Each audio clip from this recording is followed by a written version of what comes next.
they made me an offer. There was a lot of alignment between where the department was interested in moving and what my area was. So, where else did you think of going, or where else were you recruited? So I applied. I ended up doing 16 interviews, starting. So it turned out the University of Iowa had a program working in exactly the same area I was working in. So they called me really early. That was one of the first places I went. They called you? They called me. Uh-huh. They called me and said, please apply for this position. University of Wisconsin, which I think very strong computer science department. We almost ended up there. USC down in Southern California. Ohio State, a few other places around. Brown. But by the time, Stanford, because we're on quarter system, our search process tends to be a little later than everybody else's. So by the time I got to Stanford, I had given my job talk. I had it really well rehearsed. I had given it so many times. So it was really well polished, and I could really deliver it well, and that probably helped. I'm sure it did. But look, 16, you actually did 16 I think or 14, 14, 16. You on-site and different? I learned a lot about what people were doing in these, yeah.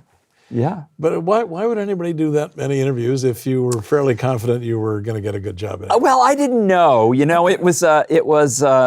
Computer science was, and the computing field was just really going through this turning point and really growing and beginning to hire faculty faster than they were than young PhDs were being produced. But there was it was unclear, what would happen and how it would be received and things like that. So was there, the computer science department existed at that time in the School of Humanities and Sciences? In the School of Humanities and Sciences. But you didn't talk to them? I interviewed actually with several faculty, including with Don Knuth at the time, the sort of legendary, not only Stanford faculty member, but legendary hero in the field. So I did. I interviewed with several of the faculty in computer science as well as the EE faculty that were computing oriented. So Don Knuth also received the Turing Award, if I'm not mistaken. He did. Some other Stanford computer science, Ed Feigenbaum. John McCarthy, Ed Feigenbaum. And if memory serves me, Don Knuth won it in 1974. I think that's so. That's just a little bit before you showed up here. Yeah, he was a legend.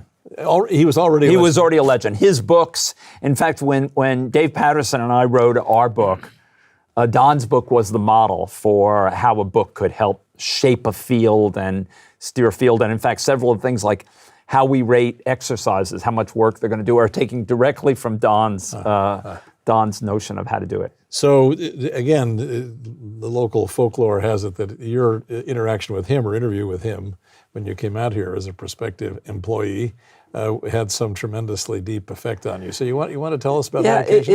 It did. So I asked him how he had been so productive and how he got so much work done. And he said two things. First of all, he expressed a passion for what he does, obviously, but he says, I don't watch TV. And that stuck with me. That kind of love of what you do, which causes you to do it. And you need to get paid enough to live, but you do it because you love it. Yeah. And it really came across in Don's case quite strongly. And he's a very understated individual, very modest, despite his accomplishments. Was, other than not watching TV, was there any other kind of memorable line that stuck with you? He thinks really deeply about things and really works it through. And he says, he said, I try to take complicated ideas and help people understand how they all come together, and I work it through in my own mind. He's also a great writer, so all those things kind of played together in doing it. In fact, many years later, we had an interesting interaction because he was rewriting his legendary textbook and changing the language he used based on the work that Dave Patterson and I had done.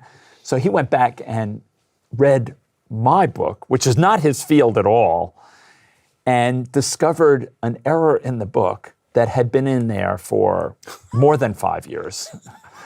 And nobody else had ever seen it. And this is a complicated equation, logical formula that to work through that there's something wrong in this requires a degree of concentration and focus, which is absolutely amazing. And no one else who'd read the book and nobody else had found it. and Nobody applied else that had equation. discovered it. Well, it's it's a logical equation, so you have to really think through all the possible cases. And he had found it, but nobody else had ever found it. So it was Stanford all the way once you talked to Don? Yeah, once we interviewed here, and I think Andre had come out, we had visited, we loved California, it was beautiful. When we got back, I got the phone call from the person who was then head of this joint laboratory, Mike Flynn, who would be my mentor once I got here. And he made me the offer, and we decided right away. Okay. And nobody else tried to counteroffer, or? No, in fact, to Stanford, I always still remember this day, it was not the best offer I received.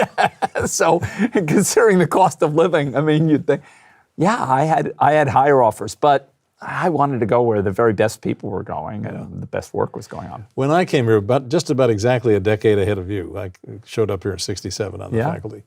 And among the things that I was told by my mentors at Yale, where I was in graduate school, was that the West Coast universities, Stanford in particular, have the Avis mentality. We try harder because we're number two. We did. And there was more energy and ambition out here than there was in some of the more complacent places back east. Did you feel that at all? Oh, absolutely. Absolutely. I mean, we used to joke among ourselves, when you arrive at Stanford, what you get is a hunting license. Yeah. Now go out and get the resources you need to build your program and things like that. And we got relatively modest. I mean, I think we got a terminal. That was it. That was our startup package, a terminal. So there was very much. Now, some of the senior faculty would help provide some research money for the junior faculty, because in engineering, without research dollars, you can't get graduate students, and the whole thing, you can't run a research program, especially I'm an experimental computer scientist. You can't run an experimental program, for sure. And the senior faculty helped Mike Flynn, Jim Mindel, several of the senior faculty helped get some research funding for the younger faculty, so they could at least get started and then begin to submit their own proposals.